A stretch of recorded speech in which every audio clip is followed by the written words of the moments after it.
नमस्कार, आप देख रहे हैं न्यूज संभाग और मैं हूं विनोद शर्मा। शून्य से सफलता कार्यक्रम में आज मेरे साथ करौली की एक ऐसी हस्ती है। गांव से एक युवक पढ़ाई के लिए बाहर निकलता है, डॉक्टर बनता है, अपने दम पर पढ़ाई करते हैं और उसके बाद सरकारी सर्विस करते हैं। साथ ही सरकारी सर्विस के दौरान रोजगार की तलाश में जगह जगह भटकते हैं। अलवर पहुँचते हैं, अलवर जिले के भिवाड़ी में, वहाँ अपना एक निजी क्लिनिक शुरू करते हैं। आज अलवर के टॉप मोस्ट क्लिनिकों में शामिल है डॉक्टर रूप सिंह वैसला, करौली के गुड़लगांव के निवासी हैं और सब कुछ स्थापित करने के बाद आज वापस वो फिर अपनी कर्मभूमि की तरफ लौट आए। क्या कारण है, उनकी वो कौन सी कहानी है? गुर्जर आरक्षण संघर्ष समिति की प्रवक्ता वो रहे हैं। लंबी है कि उनकी कहानी न्यूज संभाग पर लगातार आप देखते रहें।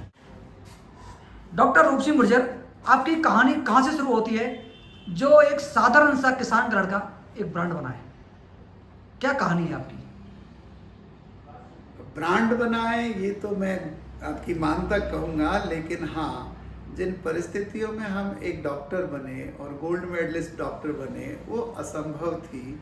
गुडला पहाड़ी जैसे गांव से निकलकर या चांदन गांव से महावीर जी के स्कूल में रोज़ पैदल जाके और लौटने तक, और जहाँ कोई ये भी बताने वाला नहीं होता कि डॉक्टर के लिए विषय कौन सा लेना चाहिए, उस जगह पर हायर सेकेंडरी तक शिक्षा करौली आपके जो राजकीय विद्यालय है उससे प्राप्त की।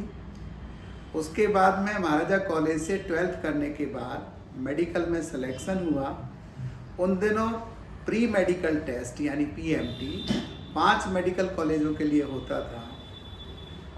सौभाग्य से मेरा पहली बार में सिलेक्शन हो गया। पहली बार में जी।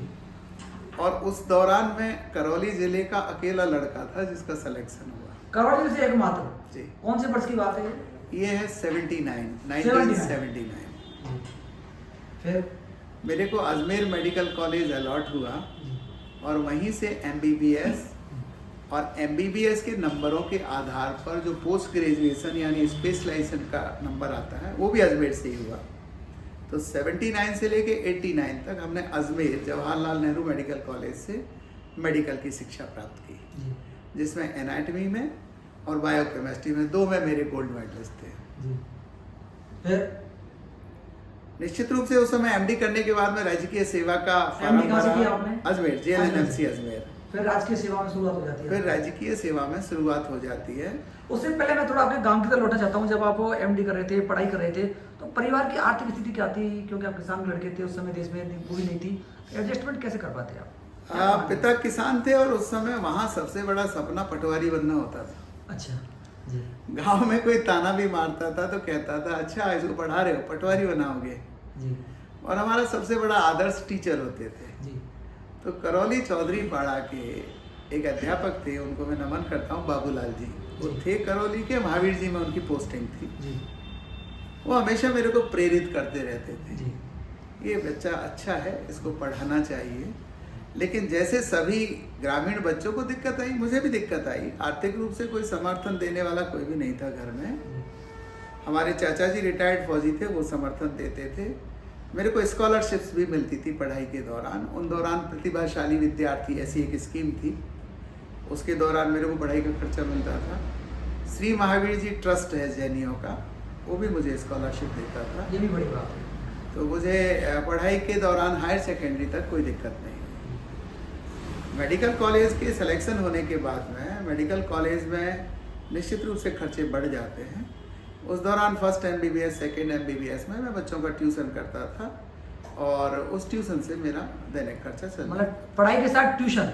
जी जी जी। ये आपने कहानी है आपकी। वो जो मेडिकल के और बच्चे तैयारी करना चाहते थे, बायोलॉजी के चाहते थे, उनको पढ़ाते अजमेर में पढ़ा? जी जी। फिर तो आपको कभी ऐसा लगा कि आपने बहुत ज़्यादा आर्थिक रूप से परेशान हो, मन कभी कमज़ोर हुआ हो? मेडिकल के दौरान मेरे को लगता है कि मोटिवेशनल लेवल बहुत हाई था जी। और वहाँ जाके हमारे 2-3 एक्स्ट्रा करिकुलर एक्टिविटीज़, निश्चित रूप से ये तो कहीं ना कहीं था कि हम अगर गांव से आए हुए हैं तो वहाँ हमारा मुकाबला अंग्रेजी बोलने वाले बच्चों से, सेंट इस्लाम स्कूल से आने वाले बच्चों से, अच्छे बड़े विकसित माँ बाप के बच्चों से होता था। तो कभी कभी मन कचोटता था कि गांव वालों को ना ढंग से इंग्लिश आती है, ना ढंग से ओढ़ना पहनना आता है, लेकिन हम कहीं पर तो उनसे फर्स्ट आए। जी। तो ये बात हमें कंपनसेट करनी थी अपनी एक्स्ट्रा करिकुलर एक्टिविटीज़ से। तो दौरान मेडिकल कॉलेज एक तो हम लंबी दौड़ दौड़ते थे, जी। तो पटेल स्टेडियम पर जो 15 किलोमीटर की मैराथन दौड़ होती है उसमें मैं लगभग 4 साल तक फर्स्ट आता था मेडिकल कॉलेज का। इंटर मेडिकल कॉलेज हमारा एक टूर्नामेंट होता था पल्स। हिंदुस्तान भर में 117 मेडिकल कॉलेज थे उस दौरान, अब तो बढ़ गए हैं। वो एक दौड़ करवाते थे कुतुब मीनार से लेके एम्स तक, उसमें भी मैं फर्स्ट आया। तो इससे थोड़ा सा ऑनर बना रहता था कि नहीं हम भी कुछ काबिलियत रखते हैं मेडिकल के। मेडिकल की पढ़ाई कर ली जी। उसके बाद पोस्टिंग हो गई। मेडिकल की पढ़ाई करने के बाद में हम लोगों ने पोस्टिंग हो गई गवर्नमेंट ऑफ राजस्थान में। गवर्नमेंट ऑफ राजस्थान उन दिनों पीजी के नंबरों के आधार पर ही अपॉइंटमेंट कर देते थे। तो मेरी पहली पोस्टिंग मांदोलाई टोंक जिले में है। मांदोलाई मालपुरा टोडा रेसिंग तहसील टोडा में, वहाँ पर हुई, बीजलपुर बांध के पास है। जी। वो एक ऐसी डिस्पेंसरी थी जहाँ पर बिल्कुल ग्रामीण, हम लोगों को भी जैसे फिल्मी उमंग होती है ना, गांव में सेवा करनी है, वहीं ठहरना है। मुझे आज के दिन हैरत होती है कि मैं वहाँ ऊँट पे बैठ के गया, वहाँ जाके पता चला कि वो ब्लॉक पीएससी है। ब्लॉक पीएससी माने बड़ा अस्पताल। ऊँट पर बैठ के कैसे गए, क्या था वहाँ कोई साधन ही नहीं था, यातायात का कोई साधन नहीं था। मालपुरा तक रोडवेज बस थी और वहाँ से कासम यहाँ से 15 किलोमीटर टोडा रायसिंग में मांदोलाई जगह है, जी, हाँ, है। वहाँ के लिए एक ही बस जाती है दिन में। या तो आप कल तक वेट करो या फिर ऊँट पे बैठ के वहाँ चले जा सकते हो। वहाँ पर हम गए और बड़ी युवाओं की उमंग उत्साह, बड़ों का आशीर्वाद था कि गांव में चिकित्सक को रहना चाहिए। हमारा एक, अब मैं बैक फ्लैश में जाता हूँ तो मुझे लगता है कि वहाँ हम रहे कैसे। वो चौधरी समाज का गांव था, जाटों का गांव था। वहाँ के विधायक थे एक चौधरी साहब, उन्होंने वहाँ बड़ा अस्पताल बनवा रखा था, लेकिन डॉक्टर कोई नहीं रहता था। मैंने जब वहाँ निवास किया और वहाँ के रिसोर्सेज को यूज़ किया लोगों का, तो सफिशिएंट दवाइयाँ, गाड़ियाँ, 30 लोगों का स्टाफ। 6 महीने मेरी वहाँ पोस्टिंग रही। तो लोगों को ये हैरत होती थी कि यहाँ डॉक्टर रुकता कैसे है। मेरी धर्मपत्नी भी मेरे साथ ही रहती थी।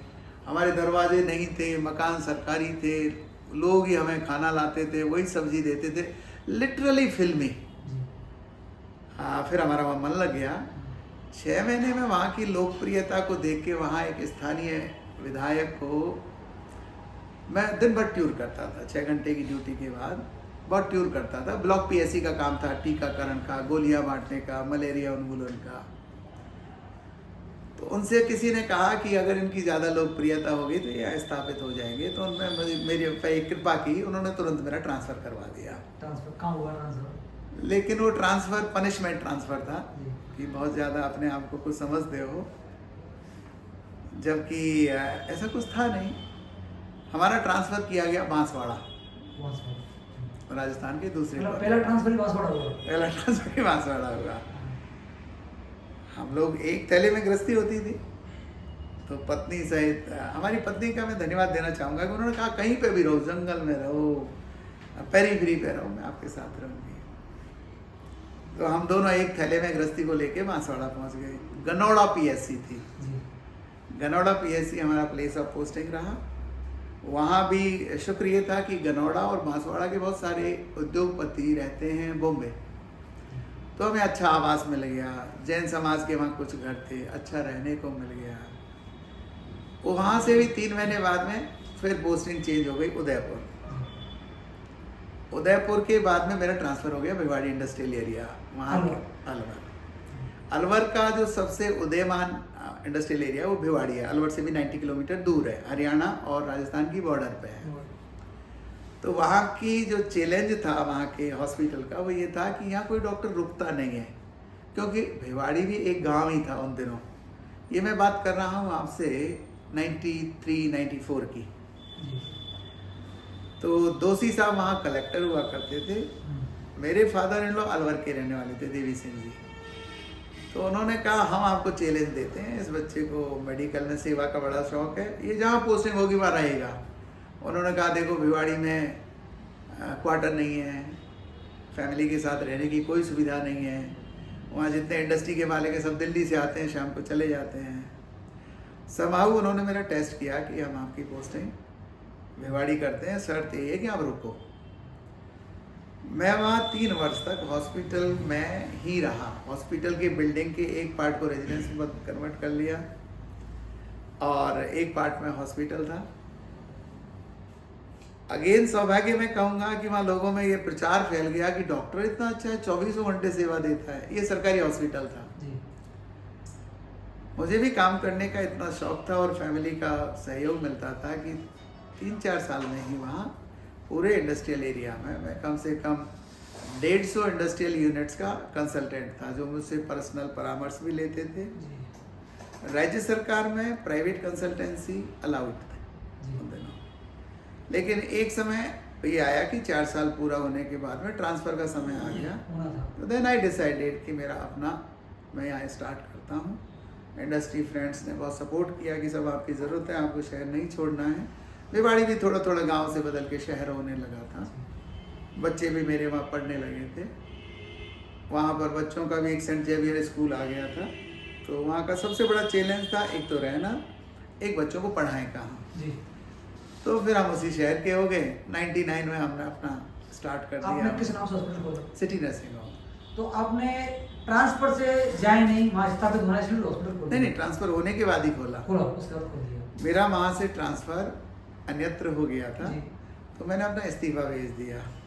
तो आपने उस जमाने में हिम्मत करी, कैसे की हिम्मत? हाँ, क्या करा भाई, नौकरी छोड़कर उस जमाने में आदमी इतने सरकारी अधिकारी होना, राज्य अधिकारी होना उस समय प्राउड की बात प्राउड है। थी, रजिस्टर्ड अफसर समझे बात। और सिक्योर्ड नौकरी को छोड़ना एक रिस्क था। हमको रिस्क कैसे लिया? और नाते रिश्तेदारों ने भी यही कहा कि भाई डॉक्टर साहब का दिमाग खराब हो गया होगा, कौन इतनी सिक्योर्ड नौकरी छोड़ के प्राइवेट चालू करता है। क्योंकि RSR जो राजस्थान सर्विस रूल्स होते हैं उनकी पालना आप नहीं कर सकते जब आप प्राइवेट प्रैक्टिस भी करने लगते हो। तो मेरे इंडस्ट्रियल जो फ्रेंड्स थे, चूँकि मैं कंपनीज की कंसल्टेंसी करता था, मेडिकल कंसल्टेंसी, उन्होंने विश्वास दिया डॉक्टर साहब रोज़ के ट्रांसफ़र, हाँ। रोज़ की इंक्वायरियाँ, इससे बेहतर है आप अपना निजी चालू करिए। तो वो हिम्मत आ गई और धीरे धीरे फिर 2-4 साल में सबको पता चल गया कि आज ये डॉक्टर 50 लोगों को और रोज़गार दे के अपना नर्सिंग होम चालू कर सकता है।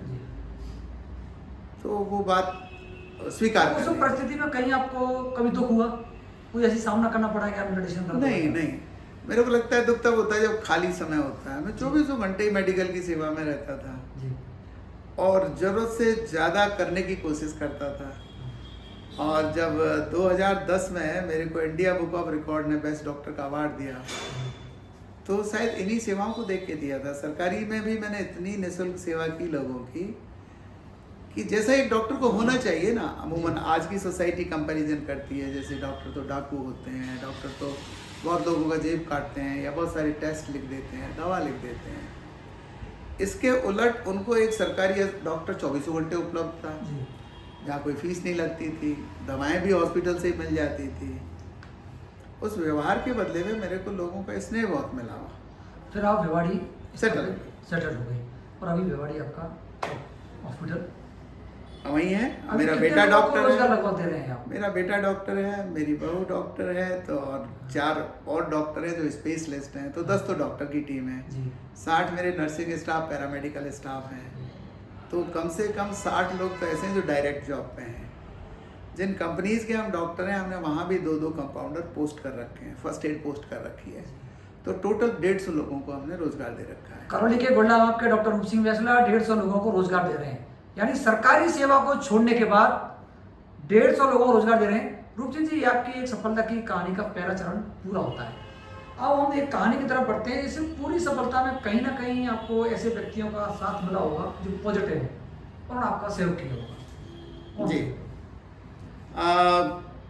पहला तो मैंने आपको अपने टीचर का नाम दिया, बाबूलाल जी चौधरी पाड़ा करौली, जिन्होंने पहली बार ये आत्मिक ताकत बढ़ाई कि तुम कुछ कर सकते हो।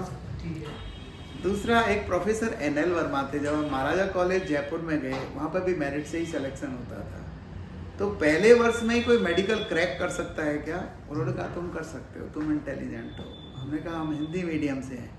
कहते नहीं, तुम कर सकते हो जी। ऊपर से हमारे चाचा जी थे श्री रामचंद्र बैसला जी, तो उन्होंने फौज में दुनिया देखी थी, उन्होंने पाकिस्तान का युद्ध भी लड़ा था, तो वो भी कहते थे अगर सभी किसान रहेंगे तो तुम्हारा क्या होगा, तुमको पढ़ के कुछ बनना ही है।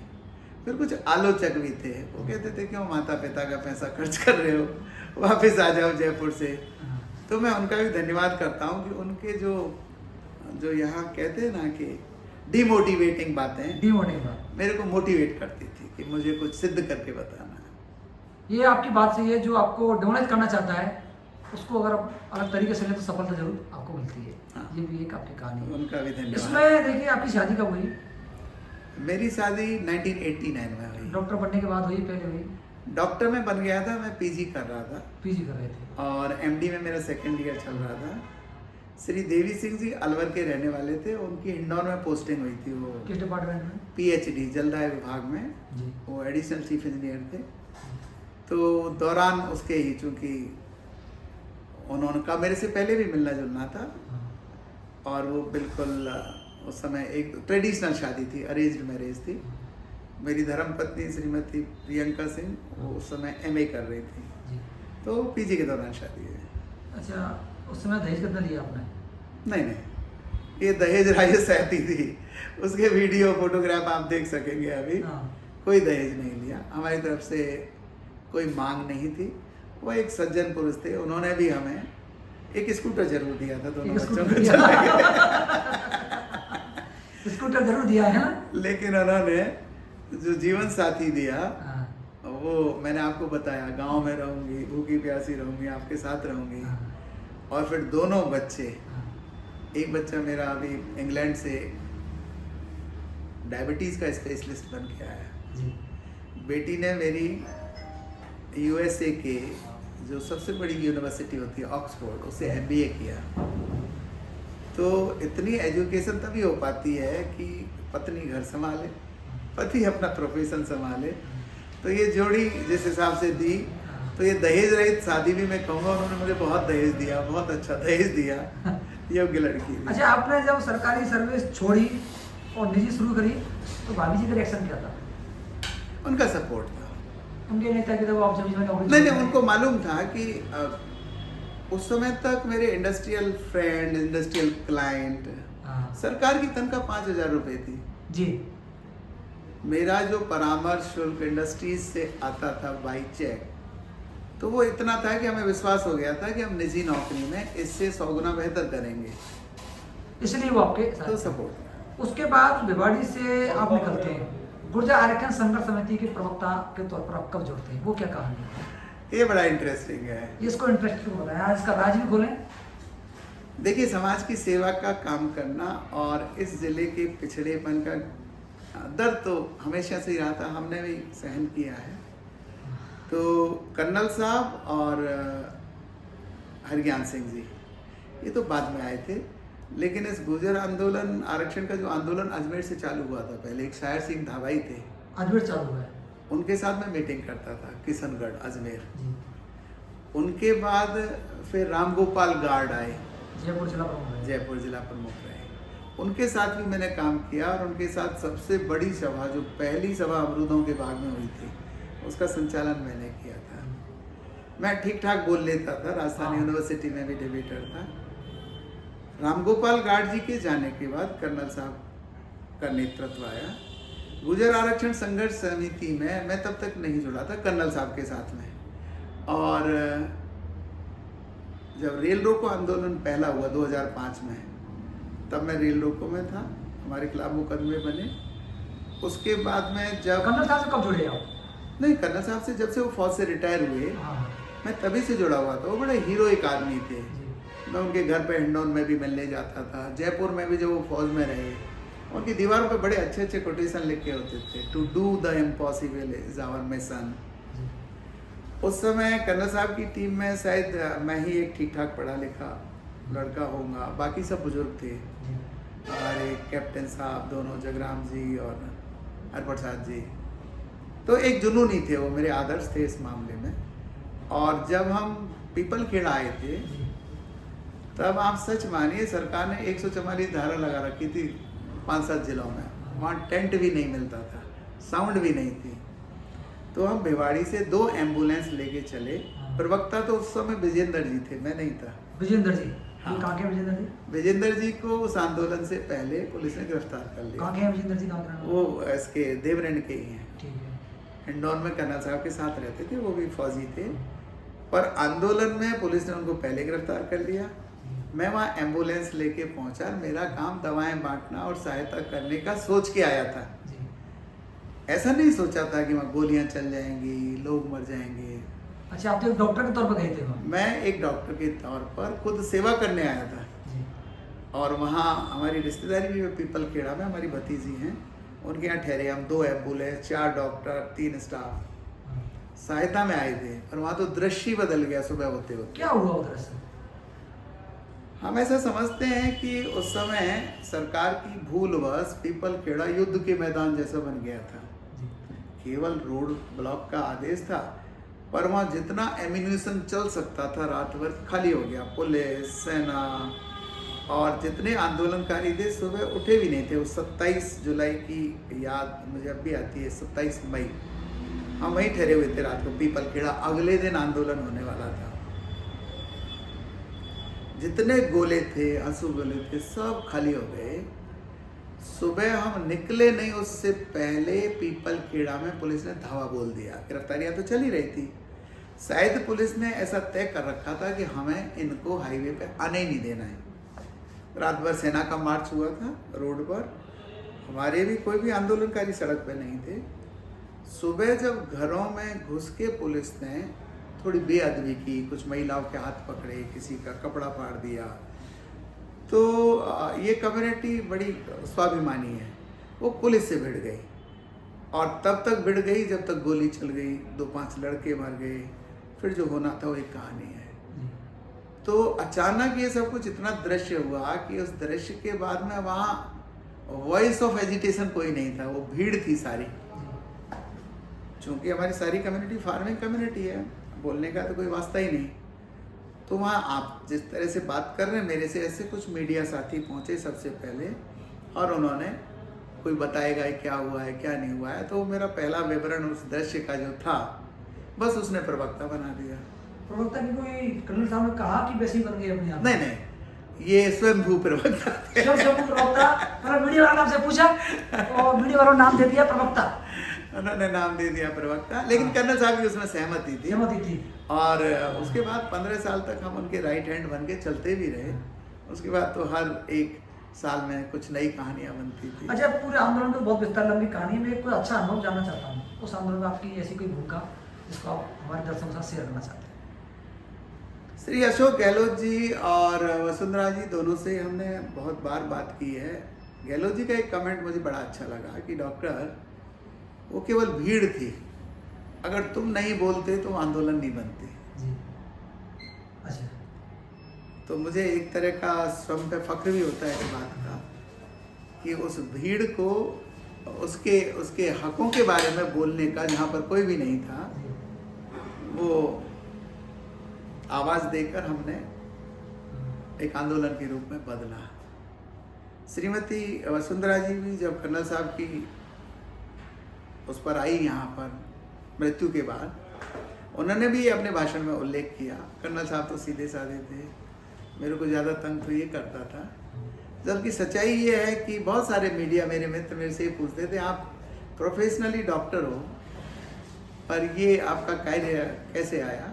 तो मैं समझता हूँ ये ईश्वरीय प्रवृत्ति थी उस समय जो जिस तरह का सीन वहाँ बना, उसमें हम सब कुछ भूल गए थे। कौन बच्चे होते हैं, कौन घर होता है, कहाँ अस्पताल होता है। हमारा देह वो हकूक़ के लिए लड़ने वाले लोगों के प्रति समर्पित हो गया था। समर्पित हो गए। अच्छा, उसमें थोड़ा फ्रेश सवाल ये भी निकल के आ रहा है कि आपने विवाद क्या हुआ कर्नल साहब से? आपने कोई प्रवक्ता से इस्तीफा दिया? नहीं, कोई विवाद नहीं हुआ। मेरा हॉस्पिटल चल रहा था, मेरे बच्चे छोटे छोटे थे, स्कूल जाते थे। तो 2007 का आंदोलन चला था। 2014 और 2015 तक मैंने उनके साथ काम किया है। बल्कि जो लास्ट हमारी वॉक थी गुडला से चालू की, जिस मीटिंग को मैंने ही करवाया था, हम पैदल गए जयपुर तक। सुप्रीम कोर्ट और हाई कोर्ट में हमने 7-7 पेशियां झेली। हम दोनों पे ही 302 है। अच्छा। आज वो ये दुनिया में नहीं है, पर उस मुकदमे को मैं अकेला झेल रहा हूँ। कभी विवाद नहीं हुआ। पर एक स्टेज ऐसी आई जब रोज जयपुर में किसी एक व्यक्ति की ज़रूरत थी उनको, तो उन्होंने एक दो और लोगों को भी ज्वाइन कर लिया। दो दो चार चार प्रवक्ता भी हो सकते हैं, तो विवाद कभी नहीं हुआ। फिर आपने ये गुर्जर आरक्षण संघर्ष समिति से दूरी कब बना ली? देखिए, मैं मूलतः डॉक्टर हूँ, मैं चिकित्सक हूँ, मैं नेता नहीं था, ना हूँ। हाँ। मैं जब बता रहा हूँ कि मेरे को जब बेस्ट डॉक्टर अवार्ड मिला हुआ है, गोल्ड मेडलिस्ट डॉक्टर हूँ, मेरे बच्चे उन दिनों स्कूल में पढ़ रहे थे जी। तो मेरे को अपना व्यवसाय भी देखना था, इस वजह से आप, और ये फुल टाइम काम हो गया था। जी हाँ, लगातार फिर उसमें ढेर सारी राजनीति भी आ गई थी। इस वजह से। अच्छा, आपने एक सफलता प्राप्त की, समाज सेवा का काम किया, आज फिर दोबारा से आप अपनी कर्मभूमि की तरफ कैसे लौट आए? मैं लौटा नहीं हूँ, मैं लगभग हर महीने या कोई मेडिकल कैंप, कोई सेवा, स्थानीय लोक संस्कृति के गीत, यहाँ का जो पांचना डैम पर पानी का तर्पण होता है, तो मैं हर दूसरे महीने तो यहीं रहता था। यहाँ तक कि जब हमने यहाँ गुजर गीतों का राष्ट्रीय आयोजन किया इस त्रिलोक चंद्र माथुर स्टेडियम में, तब बीबीसी ने उसको 15 दिन तक अपने पोस्ट पर रखा था। लुप्त प्राय गीत है गुजर गीत, ठड्डा गीत बोलते हैं उनको, युद्ध काल के ये गीत होते हैं, संस्कृति के गीत होते हैं। उस दौरान ये राजस्थान का ईटीवी बहुत चलता था। हाँ, चलता था। और इंडिया टुडे ने 4 पृष्ठ छापे थे उस समय, जिसका टाइटल था गगन में गरजो गुजर गीत। इंडिया टुडे के प्रभु चावला जी ने खुद मुझे फ़ोन किया था कि हम करोड़ों में नहीं छापते इतना, पर आपने चंबल के किनारे की आर्ट को पहली बार देश को दिखाया है। उस समय हमारी कम से कम 10-15 टीमें यहाँ आई थी। जम्मू कश्मीर के डीजीपी श्री मसूद चौधरी आए थे गेस्ट, रुस्तम सिंह जी मध्य प्रदेश के स्वास्थ्य मंत्री थे, वो आए थे। वो शायद इतना भव्य आयोजन था गुजर गीतों का कि इस राष्ट्रीय कला ये छुपी कहाँ है, तो वो किया। हमारा जो तर्पण का प्रोग्राम होता है वो भी करौली पांचना डैम पर एक बड़ा यूनिक प्रोग्राम है।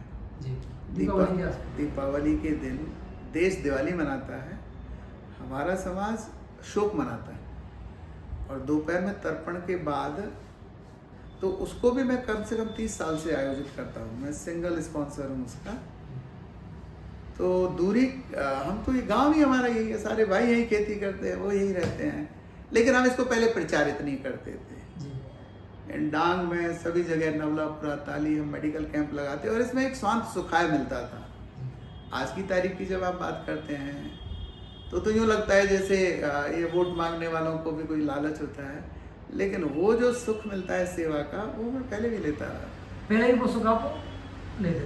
रूप से जी, आप चिकित्सक हैं, मासलपुर बेल्ट में आपने काम किया, सिलिकोसिस जैसी बीमारी है, टीबी का फेस पे आपने काम किया, क्या सोचना आपका, इसका निस्तारण कैसे हो, क्या अंकुश लगेगा? मेरे को एक चीज़ बहुत अपील करती है कि prevention is better than cure. रोकथाम बीमारियों के उपचार से ज़्यादा अच्छी है। मासलपुर, जहाँ सिलिकोसिस की आप बात कर रहे हैं, वहाँ अगर एक भी जवान आज जिंदा नहीं है कुछ गाँव में, तो उसका कारण सिलिकोसिस है।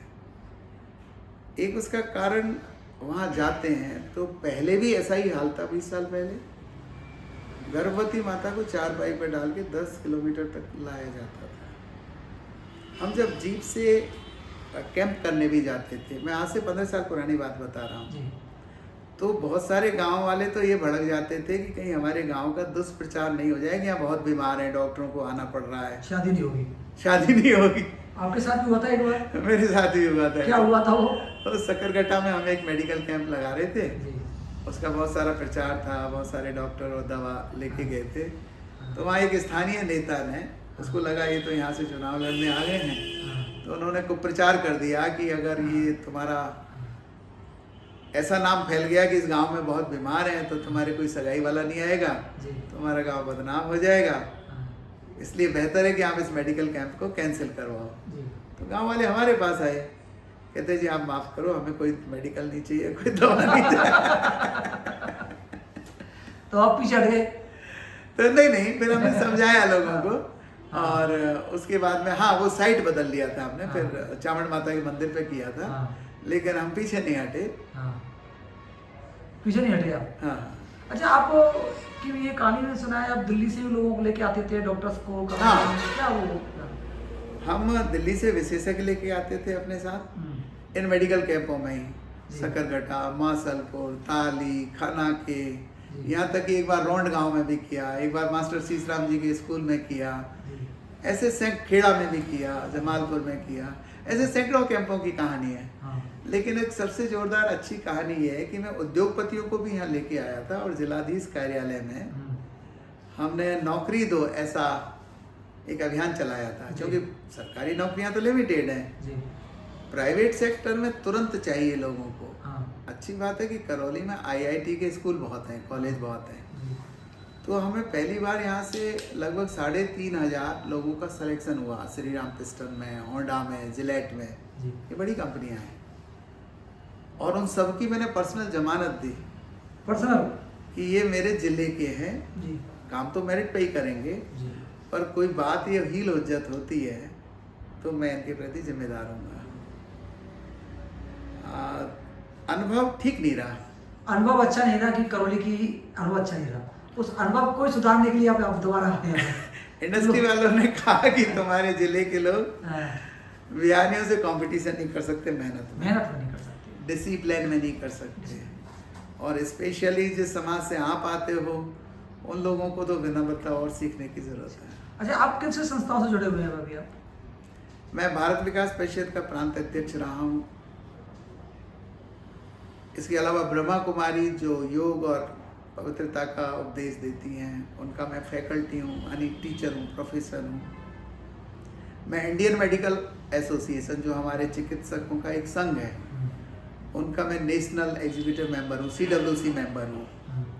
मैं अपने गुर्जर समाज की समस्त संस्थाओं का एक राष्ट्रीय समन्वय समिति है, SGPC की तरह, जैसे गुर्जर महासभा परिषद, युवा परिषद, महिला परिषद, इन सबकों के ऊपर एक परिषद है, राष्ट्रीय गुर्जर परिषद। मैं उसका कार्यकारी अध्यक्ष हूँ, राष्ट्रीय कार्यकारी अध्यक्ष हूँ। इन संस्थाओं से लगातार आप जुड़े हुए हैं। अब थोड़ा आपसे ये है कि आपको भाजपा से कब जुड़े? मैं भाजपा से लगभग 10 साल से हूँ, एक सामान्य कार्यकर्ता की समय तरह। करता है तो अब ये चुनाव लड़ने की इच्छा कैसे हुई आपकी? मैं करौली का रहने वाला हूँ। मैं देखता हूँ कि मैं दूसरों से हमेशा विकास की उम्मीद करता रहूँगा। अस्पताल खुल जाएं, यहाँ पर अच्छे प्राइवेट कॉलेज आ जाएं, यहाँ पर टूरिज्म डेवलप हो जाए। एक तो होती है उम्मीद रखना, रखी भी है, लेकिन अब जब इस 60 साल की उम्र के ऊपर अगर हम उम्मीद ही पाले रखें तो अंतरात्मा ये कहती है खुद भी तो कोशिश करो। जी। तो उसका एक तरीका ही हो सकता है, चुनाव में उतरिए, लोगों का अपना सपोर्ट मांगिए, अगर आप यहाँ से नियुक्त होते हैं तो सेवा करिए। क्या सेवा सोचा आपने, क्या प्लान विजन क्या है आपका? करौली में बहुत स्कोप है। यहाँ सबसे बड़ा चैलेंज यहाँ की बेरोजगारी, शिक्षा की कमी, स्वास्थ्य के लिए अस्पताल पहाड़ों में होना, ये सब हैं। ये विकासोन्मुख जिला तो कभी नहीं रहा, लेकिन अगर हम कहीं युवाओं से स्टार्ट कर सकते हैं तो यहाँ खिलाड़ी बहुत मिल सकते हैं। पूर्व सैनिकों का यहाँ पर बहुत है, सिक्योरिटी सर्विसेज डेवलप हो सकते हैं। यहाँ 4 भगवान, देवी और देवता रह सकते हैं, तो आध्यात्मिक पर्यटन का यहाँ बहुत स्कोप है। यहाँ पांचना बहुत बड़ा डैम है जो एक बहुत बड़े पर्यटन के रूप में महावीर जी का सब्सिडरी हो सकता है। यहाँ 4 किले हैं, चाहे तिमनगढ़ का फोर्ट हो या आपके मंडरायल का हो। जब छोटी छोटी गढ़ी नीमराना जैसी, तिजारा जैसी करोड़ों का रेवेन्यू जनरेट कर सकती हैं, तो करौली तो बहुत पोटेंशियल है, किसी कश्मीर से कम नहीं होता बरसात में हमारे यहाँ। लेकिन इस जिले की छवि डकॉइट जैसा जिला बना रखा है। इंस्पिरेशनल एस्पिरेशनल जिला डिक्लेयर किया मोदी सरकार ने इसको, लगा था कि उद्योग पनप जाएंगे, लेकिन ऐसा कुछ नहीं हो पाया। तो एक चना भाड़ तो नहीं फोड़ सकता, लेकिन अगर हम पॉलिटिकल वॉइस बनते हैं तो शायद इतनी सारी चीज़ों में कोई एक छोटा भी कदम ले सकते हैं, तो बड़ा सेटिस्फिकेशन होगा। ये थे रूप सिंह गुर्जर, भाजपा नेता हैं, पूरी सफलता की कहानी जानी, यानी राजनीतिक आवाज ही बनना चाहते हैं और कुछ बदलना चाहते हैं। रूप सिंह जी, आपके लिए बहुत बहुत धन्यवाद। थैंक यू राज जी, धन्यवाद।